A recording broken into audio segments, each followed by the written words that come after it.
கிறிஸ்துவுக்குள் பிரியமானவர்களே, இந்த நாளுக்கான மாலை நேரம் அண்ணா அப்போஸ்தலனாகிய பவுல் ரோமருக்கு எழுதின நிருபம் 16வது அதிகாரம் 1வது வசனம். ரோமர் 16:1. ரோமன் 16:1. கெங்கரேயா ஊர் சபைக்கு ஊழியக்காரியாகிய நம்முடைய சகோதரி பெபேயாளை நீங்கள் கர்த்தருக்குள் பரிசுத்தவான்களுக்கு ஏற்றபடி ஏற்றுக்கொண்டு. அதாவது அப்போஸ்தலனாகிய பவுல் இங்க ஒரு பகிரங்கமா ரோமாபுரியில உள்ள திருச்சபைக்கு பெண்களை கனப்படுத்தக்கூடிய ஒரு காரியம்.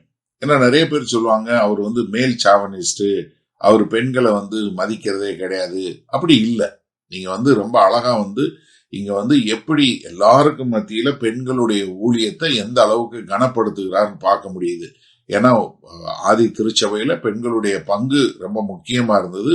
பவுல் அதற்கு கனத்தையும் மரியாதையும் கொடுக்கக்கூடிய ஒரு காரியத்தை பார்க்கணும். இதே மாதிரி பிலிப்பியருக்கு எழுதும்போது பிலிப்பியர் 4வது அதிகாரத்துல அவர் 2 சகோதரிகள் பேரை சொல்லி, அவங்க 2 பேரும் யாரு?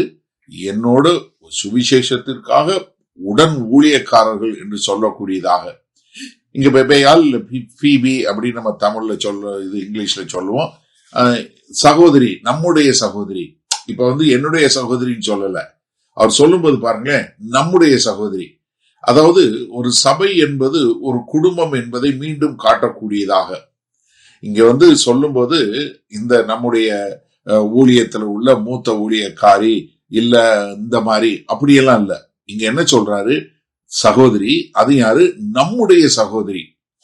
ஏன்னா நம்ம ஒவ்வொருவரும் நம்ம மற்றவர்களை எப்படி கனத்தோடும் அன்போடும் மரியாதையோடும் ஒற்றுமையோடும் வாழ வேண்டும் என்று சொல்லக்கூடியதாக. சமீபத்தில் கூட பேசும்போது சொன்னேன், எபிரேயர் 2வது அதிகாரம் 11வது வசனத்துல இருந்து நாங்க எப்பயுமே ஒருத்தர் சகோதரன் சொல்றதுக்கு வெட்கப்படுறதுல காரணம் கர்த்தராகிய இயேசு கிறிஸ்து வெட்கப்படல. ஆனா இங்க சொல்லும்போது பெபேயால் என்ன சொல்ற? ஊழியக்காரராகிய நம்முடைய சகோதரி. எப்படி? நம்முடைய சகோதரி. ஆனா அவங்க என்ன பண்றாங்க? ஊழியம் செய்யறாங்க.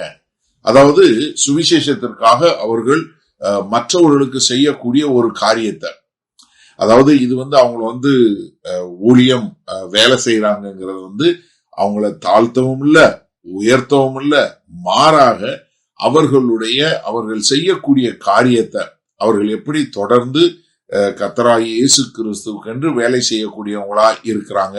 ஏன்னா நம்ம யாரொருவன் நீங்க உங்களுக்குள்ள பெரியவனாக விரும்பினால் அவன் மற்றவர்களுக்கு ஊழியம் செய்ய வேண்டும் என்கிற காரியத்தை கர்த்தராகிய இயேசு கிறிஸ்து மார்க் 10வது அதிகாரம் 43 45 வரை உள்ள வசனங்களை நமக்கு சொல்லி கொடுத்தாரு.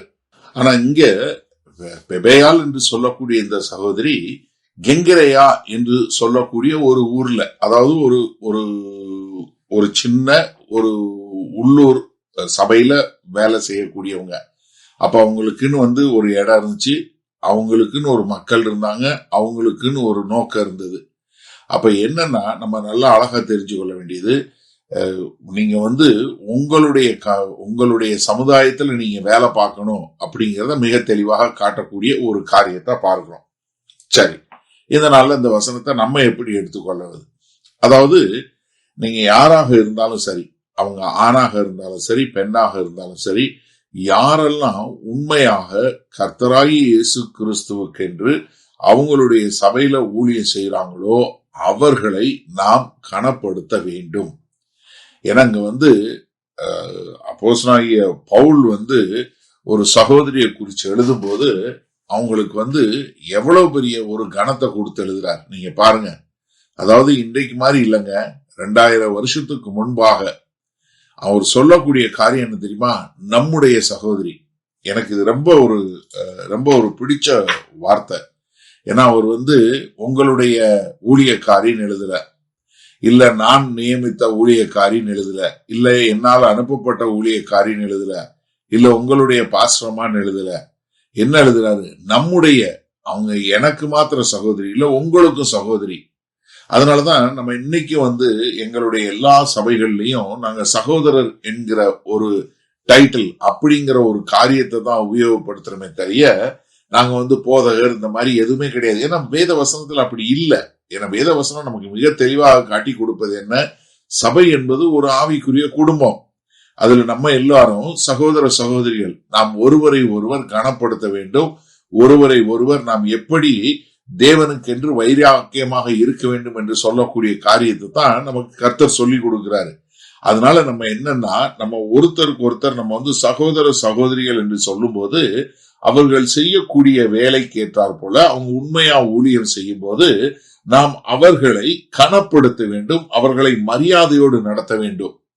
அப்ப என்ன, நம்மளுடைய சபையில எப்பவுமே ஒரு உண்மையாக கர்த்தருக்குன்னு ஊழியம் பார்க்கிறவங்களுக்கு ஒரு கனத்தையும் மரியாதையும் அதே சமயத்தில் அன்பையும் வெளிப்படுத்தக்கூடிய விதமாக நாம் அவர்களை நம்முடைய குடும்பமாக பாவித்து வழி நடத்த வேண்டும். செய்வோமா? வல்ல பிதாவே, இந்த செய்தியை கேட்டுக்கொண்டிருக்கிற ஒவ்வொருவரும் ஒரு உண்மையான ஊழியக்காரர் யாராக இருந்தாலும் சரி, ஆணாக இருந்தாலும் பெண்ணாக இருந்தாலும் அவர்களுக்கு என்ன கனம் கொடுக்க வேண்டுமோ அதை கொடுக்கக்கூடிய மக்களாய் வாழ எங்கள் தேவன் கிருபையும் இரக்கம் பாராட்ட வேண்டுமாய் இயேசு கிறிஸ்துவின் மூலம் ஜெபிக்கிறோம் வல்ல பிதாவே, ஆமேன். கர்த்தர் உங்களை ஆசீர்வதிப்பாராக. நாம் நாளை காலை தினசரி தியானத்தில் சந்திப்போம். Good night.